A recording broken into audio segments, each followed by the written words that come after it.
जब तक किसी काम को किया नहीं जाता तब तक वह असंभव लगता है। फ्रेंड्स, ज़्यादातर स्टूडेंट्स के लिए मैथ्स एक बहुत ही डिफिकल्ट सब्जेक्ट है और इसीलिए उन्हें मैथ्स बहुत ही बोरिंग भी लगता है। लेकिन दोस्तों, मैथ्स एक ऐसा सब्जेक्ट है जिसे आप अच्छी तरह से समझकर प्रिपेयर कर सकते हो और इसी वजह से आप मैथ्स में इजीली 90+ मार्क्स ला सकते हो। अगर आपको भी मैथ्स सब्जेक्ट डिफिकल्ट लगता है या बोरिंग लगता है और आपको मैथ्स में ज़्यादा मार्क्स लाने हैं तो आप इस वीडियो को एंड तक ज़रूर देखें। दोस्तों, 2014 में मैंने गुजरात बोर्ड से 10th की एग्ज़ाम दी थी और मेरे मैथ्स में 95 मार्क्स आए थे और यहाँ पे मैं आपको मेरा एक्सपीरियंस शेयर करने वाला हूँ कि मैंने कैसे 95 मार्क्स लाए थे। दोस्तों, सबसे पहले आप अपने दिमाग से मैथ्स का डर निकाल दीजिए। आप मैथ्स को अपना फेवरेट सब्जेक्ट मानकर ही उसे पढ़ना स्टार्ट करें। सबसे पहला है practice as much you can. दोस्तों, सिर्फ क्लास में जाकर और टीचर जो पढ़ाते हैं उसको देखकर ही आप मैथ्स नहीं सीख सकते। अगर आपको मैथ्स को अच्छे से पढ़ना है या उसमें अच्छे मार्क्स लाने हैं तो आपको उसमें एक्टिवली इन्वॉल्व होना पड़ेगा। दोस्तों, मैथ्स कोई ऐसा सब्जेक्ट नहीं है कि जिसे आप याद कर लो या रट्टा मारकर प्रिपेयर कर लो। मैथ्स को अच्छे से प्रिपेयर करने के लिए आपको मैथ्स के कॉन्सेप्ट को समझना होगा और उसकी प्रैक्टिस करनी होगी। प्रैक्टिस करने के लिए बस एक पेन और एक नोटबुक की ज़रूरत है। जब भी आप अपने स्कूल या ट्यूशन में कोई चैप्टर पढ़ते हो तब आप घर आकर उस चैप्टर से रिलेटेड सम्स को नोटबुक में सॉल्व करें और उसके कॉन्सेप्ट को अच्छी तरह से समझें। दोस्तों, नोटबुक में प्रैक्टिस करने से आपको 2 बेनिफिट हो गए। सबसे पहला कि आपको मैथ्स के कॉन्सेप्ट इजीली समझ आएंगे और दूसरा कि जब आप उस चैप्टर से रिलेटेड क्वेश्चन एग्जाम में आएंगे तब आप उसे बड़ी ही आसानी से सॉल्व कर पाओगे। दोस्तों, सेकंड ट्रिक है don't start by solving complex problems. कोई भी चैप्टर को पढ़ने के बाद आप उसके हार्ड क्वेश्चन को पहले सॉल्व ना करें, क्योंकि अगर आप ऐसा करोगे तो उसको आप अच्छी तरह से सॉल्व नहीं कर पाओगे और सही आंसर ना मिलने की वजह से आप डीमोटिवेट हो जाओगे।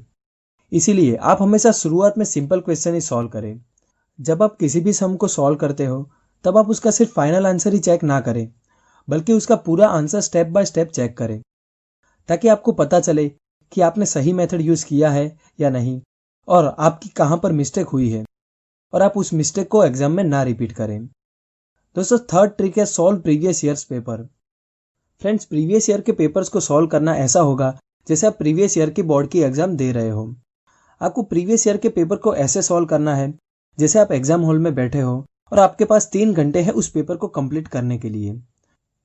फिर आपको उस पेपर को अच्छी तरह से सॉल्व करना है बिना आंसर देखे। जब आप अपना पूरा पेपर कंप्लीट कर दो तब आपको अपने आंसर को स्टेप बाय स्टेप चेक करना है और देखना है कि आपकी कहाँ पर मिस्टेक हुई है और आपको उस पेपर में से कितने मार्क्स मिले हैं। इससे आपको पता चलेगा कि आपका वीक पॉइंट कौन सा है और आपका स्ट्रॉन्ग पॉइंट कौन सा है और आप अपने वीक पॉइंट पे वर्क करके उसे स्ट्रॉन्ग पॉइंट बना सकते हो।